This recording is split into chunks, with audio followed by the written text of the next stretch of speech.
16편 1절에서 11절 말씀을 중심으로 해서 하나님의 감정을 품어라 라는 제목으로 말씀을 나눌 때 큰 은혜 되시기를 간절히 축원합니다. 우리 석준이가 빨리 앞에 나와서 금자리 와서 설교 들으려고 먼저 눌렀었는데, 자, 우리가 하나님의 마음이 어떤 것인지, 하나님의 감정을 우리가 품어야 돼요. 아까 우리 찬양했잖아요. 아버지 마음이 있는 곳에 나의 마음이 있기 원합니다. 부모가 가장 힘들어하는 게 뭘까요? 자식이 내 마음 몰라줄 때예요. 근데 자식은 보면은 맨날 부모가 자기 마음 모르는 줄 알아. 왜? 자기가 원하는 거는 안 돼, 하지 마, 하기 싫은 걸 자꾸 이렇게 저렇게 하니까 어때요? 나는 이렇게 하고 싶은데. 우리 손녀도 보니까 이제 머리가 크니까 따박따박 대답 다 해요. 왜? 지 생각이 이제 올라오잖아요. 근데 우리가 진짜 하나님을 기뻐하는 건 뭐냐? 하나님의 마음을 내가 품을 때 하나님 원하신 뜻이 무엇인지 알아요. 부모의 마음을 품을 때 우리가 부모의 어떤 모습을 알거든요. 예전에 읽었던 책, 우화에 나오는 책에 그런 책이 있어요. 어떤 아들이 먼 도시에 나가서 일을 하다가 돌아왔는데 그 엄마가 이 아들을 어떻게 키웠는지 동네 사람들이 다 아는데, 이 엄마가 아들이 온다니까 막 음식을 해가지고서 싹 먹였어요. 그랬는데 동네 사람들이 지나가다 보니까 아니 노인네가 엄마가 아들 발을 씻기고 있더라는 거예요. 그러다 보니까 지나가던 노인들이 혀를 차면서 뭐냐면, 저런 베려먹을 놈, 어떻게 지가 밖에 나갔다 왔으면 엄마 발을 씻겨주면서 엄마를 효도를 해야지 그 고생한 엄마를 지 발을 씻기게 하느냐고 막 그래서 승질이 나니까 어르신들이 쫓아와가지고서 막 혼내주려고 쫓아온 거예요. 그랬더니 아들이 눈물을 뚝뚝 흘리면서 그러더래요. 저도 말리고 싶어서 얼마나 말렸는지 모른다. 근데 우리 어머니가 아들을 몸 만지면서 아기 때 씻어주는 그 마음으로, 발 씻겨주고 싶은 그 마음으로 그렇게 얘기하는데 제가 어떡하겠냐고. 그러니까 엄마가 자기를 사랑하는 그 마음을 아니까 세상 사람 보기에는 불효 같아 보였지만 아들은 그거를 엄마 마음을 아니까 기쁨으로 엄마의 그 일을 받아들였던 거예요. 이 일을 모르면 어떻게 해요? 그 지나가던 노인들 같이 저런 진짜 후레자식이라고. 우리가 마찬가지예요.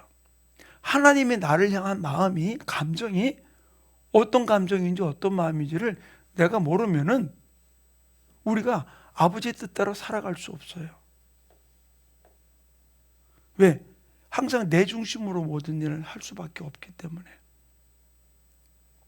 저는 저를 포함해서 우리 교회가 진짜 하나님의 마음, 하나님의 심정, 그 하나님의 감정을 우리가 품고 어떤 일들 속에서라도 세상 사람 보기엔 뭐라 하더라도 그건 상관하지 않고 아버지의 마음을 기쁘게 하기 위해서 달려가는 우리 충만교회 모든 성도들 되기를 간절히 축원합니다. 우리가 신앙생활 하는데 가장 실수하는 게 무엇일까요? 내가 죄를 짓는 거? 아니요. 누가복음 15장의 탕자에 비유해서 한번 보세요. 아버지 재산 가지고 있을 수 없는 일, 아버지 생전에 아버지의 재산 달라고 그러고 그걸 팔아가지고서 먼 동네 가가지고서 다 허랑방탕한 거, 이거는 도대체가 있을 수 없는 일을 저지른 거예요. 그랬는데 그 아들이 돌아오는 아들을 바라보고 아버지는 어떻게 합니까? 쫓아가서 그 아들을 껴안잖아요. 아들이 변명을 해도 뭐라고 얘기합니까? 소를 잡아라, 가락지를 끼워라, 신발을 신겨라, 잔치를 베풀어라. 왜 그래요? 아버지의 마음을 모를 때는 어떻게 했습니까? 이 아들은 내가 이제 종같이 쏘아달라고 이야기를 해요. 그러고 왔지만 아버지는 아니었죠. 근데 큰아들은 어떻게 했어요? 한 집에 있었지만 아버지 마음을 전혀 몰랐어요. 그 집 나간 탕자가 문제가 아니라 집안에 있는 탕자가 문제예요. 혹시 가만히 봐. 나는 혹시 집 나간 탕자, 집 안에 있는 탕자인지, 집 나간 탕자는 여기 안 왔겠지. 가만히 생각해. 내가 예수 안에 잘 있다고 하면서도 속에서는 막 이런 불만 저런 불만, 왜 아버지는 왜 내 친구들하고 양새끼 한 마리 줘가지고 친구들하고 놀게도 못하고 내가 하고 싶은 대로 못하고 막 그러면서 혹시 집안에 있는 탕자 아니요? 근데 아버지 마음을 모르니까 이래요. 우리 신앙생활도 마찬가지예요.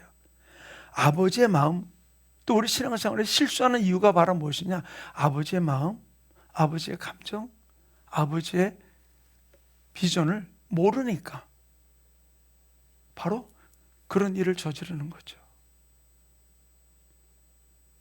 사랑하는 우리 충만교회 성도님, 우리가 이 땅을 살아가면서 우리 신앙생활에 실수하지 않을 수 있는 방법은 바로 무엇이냐? 아버지의 마음, 아버지의 감정, 아버지의 비전을 내가 품고 우리 그대로 살아갈 때 우리는 실수하지 않아. 그러나 거기에 내 생각, 내 감정, 내 비전이 들어가면은 그때부터 문제가 시작되는 거예요. 그럴듯하지만 왜 죄가 그 헬라어로 하말티아예요. 그게 왜 그러냐? 그 다름이 아니라 관역을 벗어난 게 죄거든요. 처음에 출발점은 똑같아요. 같은 것 같아. 근데 어때요? 방향이 잘못되니까 잘못된데 관역이 꼽히는 거죠. 그게 바로 하말티아. 그게 죄라는 것이죠. 결국 우리가 하나님의 마음, 하나님의 감정, 하나님의 비전을 품지 않는다면은 그런 결과를 얻을 수밖에 없다는 거예요. 자, 근데 우리 오늘 본문 말씀 11절 말씀을 다시 한번 읽어볼까요? 11절 말씀. 자, 우리 같이 한번 읽습니다. 시작. 주께서 생명의 길을 내게 보이시리니 주 앞에는 충만한 기쁨이 있고 주의 오른쪽에는 영원한 즐거움이 있나이다. 다윗이 이 시편 16편은 다윗의 시인데, 다윗이 여러 가지 많은 일들을 겪으면서 바로 다윗이 했던 일은 바로 무엇이냐? 다른 것 아니야. 하나님의 마음을 알았어. 내가 여러 가지 많은 일들을 겪고 있지만 바로 거기서 뭐라고요? 그 마지막은 바로 무엇이다? 주께서 생명의 길을 내게 보이시리니 주 앞에는 충만한 기쁨이 있고 주의 오른쪽에는 영원한 즐거움이 있나이다.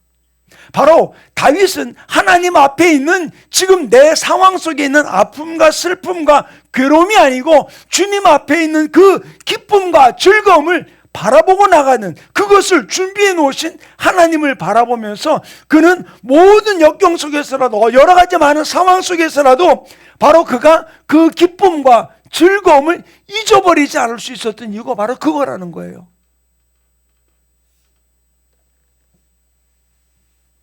예수님이 십자가에서 못 박혀 죽으실 때 자기에게 옷을 나누던 그들을 향해서 예수님 어떤 기도를 했습니까? 아버지, 저들이 아무것도 알지 못하고 이런 일을 저지릅니다. 저들의 죄를 용서해 주시옵소서 그랬어요. 근데 그 기도를 똑같이 한 사람이 있죠? 누구예요? 스데반 집사님이에요. 돌에 맞아 죽으면서 아버지, 저들의 죄를 아무것도 알지 못하고 행합니다. 저들의 죄를 용서해 주시옵소서. 또 기도한 사람이 하나 있어요. 한국에 주기철 목사님이 마지막 순교하면서 똑같은 기도를 드렸다고 그러더라고요. 그러면 나도 마지막 나를 핍박하는 사람 앞에 그런 기도를 드리면 되겠다. 근데 그 기도가 이렇게 나올까요? 아파 죽겠는데 지금 숨이 꼴딱꼴딱 넘어가는데 너무 고통이 심한데, 근데 그 기도가 자연적으로 나올 수 있는 이유는 바로 무엇이냐?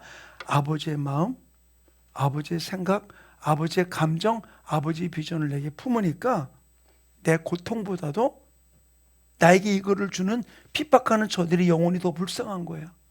그러니까 그런 기도를 드릴 수 있었던 것이죠. 결국 다윗이 내 앞에는 이런 즐거움과 기쁨이 있다고 고백한 이유는 바로 무엇이냐? 다른 것 아니에요. 아버지의 마음, 아버지의 감정, 아버지의 비전을 내가 품으니까 내 지금 나에게 괴로움을 주는 자들이 미운 게 아니고 오히려 주님이 나를 위해 베풀어 놓으신 그 기쁨과 즐거움이 더 크다는 사실을 고백하며 나가는 모습을 볼 수 있어요. 바로 우리가 원망하고 불평하는 일은 바로 무엇이, 왜 그러냐? 하나님을 잘 모르기 때문에 그런 대답이 나올 수밖에 없는 거예요.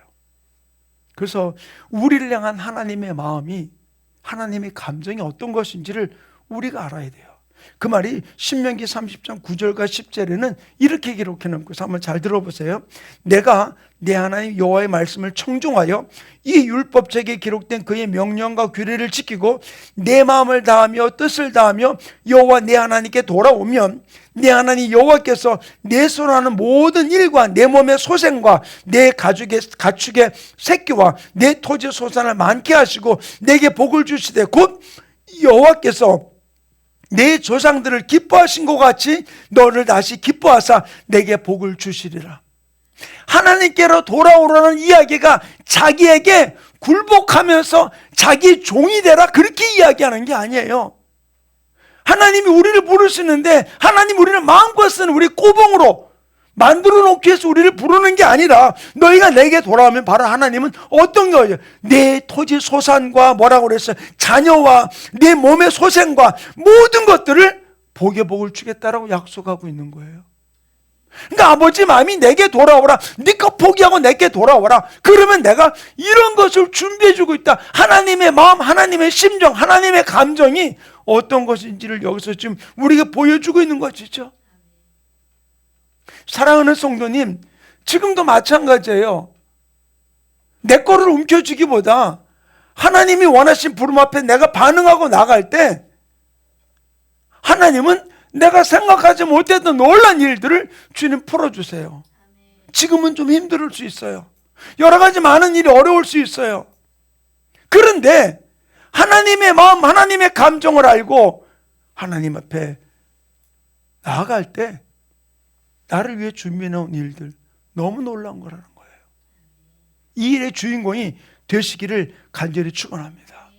자, 근데 여기서 맨 마지막에 신명기 30장 10절에 뭐라고 얘기해 줬냐, 뭐가 얘기하느냐 하면은 여호와께서 내 조상들을 기뻐하신 것 같이 너를 다시 기뻐하사 내게 복을 주시리라. 자, 여기에서 지금 신명기는 누구를 위해서, 누구에 기록한 거예요? 모세가 기록한 거잖아요. 출애굽하는 이스라엘 백성들에게 지금 이것을 기록하고 있는데, 그럼 여기서 모세가 기록한, 하나님 모세에게 이야기한 내 조상들은 누구를 이야기해 주고 있느냐? 그들의 조상은 누구냐면 아브라함과 이삭과 야곱을 이야기해요, 대표적으로.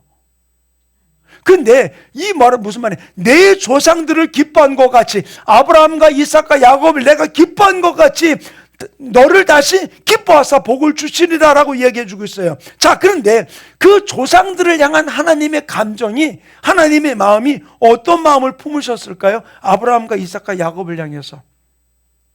아브라함이 맨날 100% 하나님께 잘 순종하고 나갔어요? 아니에요.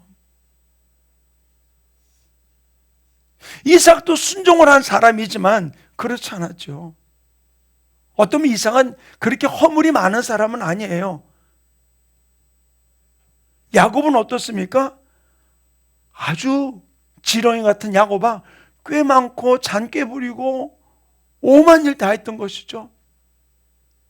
그리고 지가 가진 재산 자랑하면서 형 마음 옮기려고 했는데 결국 어떻게 했습니까? 다 보내고 야복강가에서 천사와 씨름하고 그 재산 이스라엘의 이름을 얻었던 야곱이잖아요. 그런데 여기서 내 조상을 기뻐한 것 같이 하는 말이, 그 조상들이 100% 하나님 앞에 올 순종하며 나간 그것이냐? 아니에요. 돌이키고 하나님의 뜻 앞에, 하나님의 마음 앞에, 하나님의 비전 앞에 계속 돌아와서 마지막 그 종착점에 섰던 거, 그것 때문에 기뻐한 거예요. 사랑하는 성도님, 주님이 내 조상들을 기뻐한 것 같이 너를 기뻐하리라고 이야기한 것은, 자, 그럼 우리를 한번 까발려 놓고 네가 살아왔던 모든 삶을 다 보고 하나님 얼마나 기뻐할까? 어떤 때는 10%도 기뻐하지 않을 것 같은 삶을 살았던 부분들이 있어요.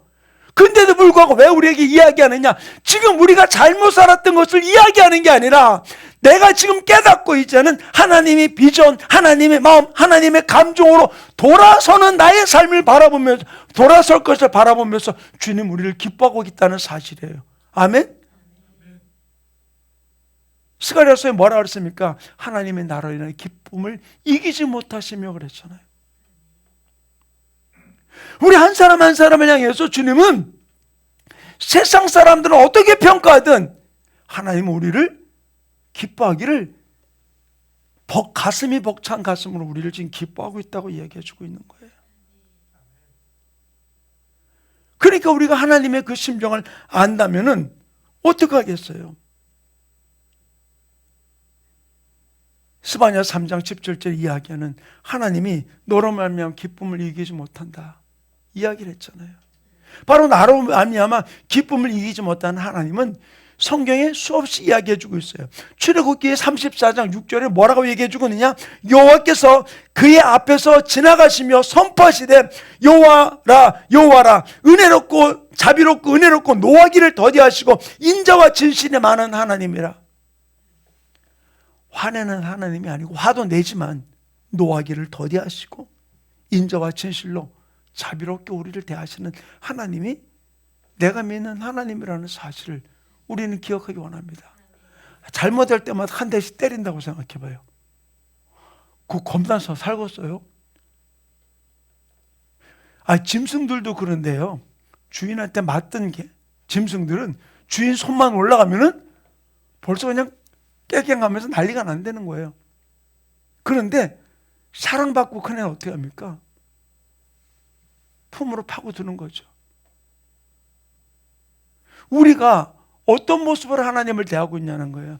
하나님은 한 번 잘못했다고 때리는 하나님이 아니고 어떤 데 기다릴 때 있어요.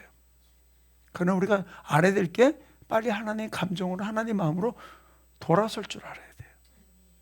그때 하나님이 우리를 너희 조상들을 기뻐한 것 같이 내가 너희를 기뻐하리라고 이야기해 주고 있는 것이죠.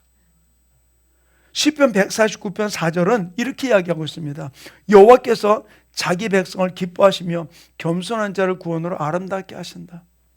자기 백성. 거기서 누구는 빼고 누구는 나눠요? 아니요. 구원받은 우리 모두가 다 자기 백성이에요. 믿으십니까? 아멘. 여러분은 바로 누굽니까? 영접하는 자 곧 그 이름을 믿는 자들에게는 하나님의 자녀가 되는 권세를 주었으니 여러분 하나님의 자녀를 믿으십니까? 아멘. 그렇다면 나는 거기에요. 하나님의 자녀로 인해 기뻐하신다 말씀하시고 있는 것이죠. 사랑하는 충만교회 성도님, 하나님은 지금 우리의 상황, 내 지금 상황을 보고 기뻐하는 분이 아니에요. 내 상황에 따라서 기뻐하는 분이 아니라 내 행동이 어떻든 그걸 상관하지 않고 내 행동이 어떤 때는 하나님을 기쁨을 가로막느냐? 하나님이 즐거움을 가로막느냐? 아니에요. 어떤 때는 그것이 이러니까 하나님이 슬퍼하시겠지? 아니요. 제 손녀가요. 주일날 다 봤잖아. 나만 보면 울어. 어제 또 왔거든요. 레슨하느라고. 나만 보면 울어요. 어떻게 할 줄 몰라 울어. 그래 결국 어떻게 했느냐? 제가 안 보이게 얼굴 뒤로 앉고 그러고는 계속 노래만 불러줬어요. 그랬더니 이제 지도 졸리니까 울다가 지쳐가지고 자더라고. 근데도 이놈 나만 보면 울어. 그래 내가 미워하나? 그래도 내 마음이 기쁜 거예요. 왜? 내 새끼니까. 여러분 어떨까요? 하나님은 내 행동 때문에 하나님 기쁨을 중단하는 분이 아니에요. 하나님 행하고자 하는 일을 멈추는 분이 아니에요. 나를 사랑하시되 끝까지 사랑하시는 분이라고 말씀하셨어요. 그러게 우리는 내가 품을 건 바로 무엇입니까? 하나님의 마음을 품어야 돼요. 하나님의 감정을. 그때 바로 우리의 삶 속에서 하나님의 놀라운 역사가 일어나게 되는 줄로 믿습니다. 한 이야기만 마치고 하고 말씀을 마치도록 할게요.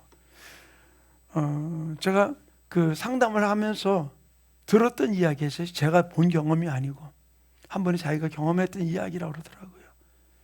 한 소녀가 여고생인데 여름에 옛날에는 지금 요즘 애들은 화장실 가고 싶어요. 그러면 화장실 마음대로 들락날락. 선생님 화장실 갔다 올게요. 수업 시간에도 갔다 온대요. 근데 옛날에 화장실 갔어요? 마음대로 못 갔어요? 못 갔죠. 그 막 화장실 간다 뒤지기 더 혼나는 거예요. 노는 시간에 뭐 했냐고 더 혼나는 거예요. 그러니까 이 아이가 착한 아이인데 화장실을 잊어먹은 거야. 그럼 참다 이 여학생이 여름에 그냥 오줌을 누운 거예요. 그냥 책상에 앉아서. 근데 선생님이 수업을 하느라 막 돌아다니는데 가만히 보니까 걔 의자 밑으로 물이 뚝뚝뚝뚝 떨어지더래요. 그런데 이 선생님이 어떻게 했느냐, 혼내는 게 아니라 뒤로 가가지고서 옛날에 주전자에 물을 다 담아놨었어. 큰 주전자고 거의 학교 다에 있었어. 그 주전자를 들고 오더니 뭐라면 뒤에 와서 머리에다가 물을 푼 거예요. 네가 내 수업 시간이 졸아? 이게 정신없지? 어디서 졸아? 그럼 막 물을 본 거야. 자, 여고생 머리에다 물을 보면은 옆에 애들 놀래. 어머머머머머, 어떻게? 선생님 어떻게 저럴 수 있어? 근데 그 아이는 어때요? 눈물을 톡톡 흘리고 있는 거예요. 아무도 몰라. 앞으로 졸기만 해라. 그런데 수업을 다 그걸 마치고 끝난 거예요. 근데 가장 큰 기쁨은 지금 누가 누리고 있는 거야? 물벼락 맞은 그 여학생이야. 왜? 선생님의 마음을 아니까. 하나님의 감정을 알고 하나님의 마음을 알면은 왜 내가 나에게 이런 수모를 줘? 이런 어려움을 줘? 그리고 반항하는 게 아니라 하나님의 마음을 아니까 오히려 더 기뻐하고 더 즐거워하고 하나님이 기뻐하는 삶이 넘치게 되는 줄로 믿습니다. 그러게 우리는 내가 가질 건 무엇입니까? 하나님의 마음 주세요. 하나님의 감정 주세요. 하나님 그 마음을 품고 나갈 수 있도록 나를 붙들어 달라고, 우리 교회를 붙들어 달라고, 우리 가정을 붙들어 달라고 이 시간 우리 주여 삼창하고 또 통성으로 기도합니다. 주여!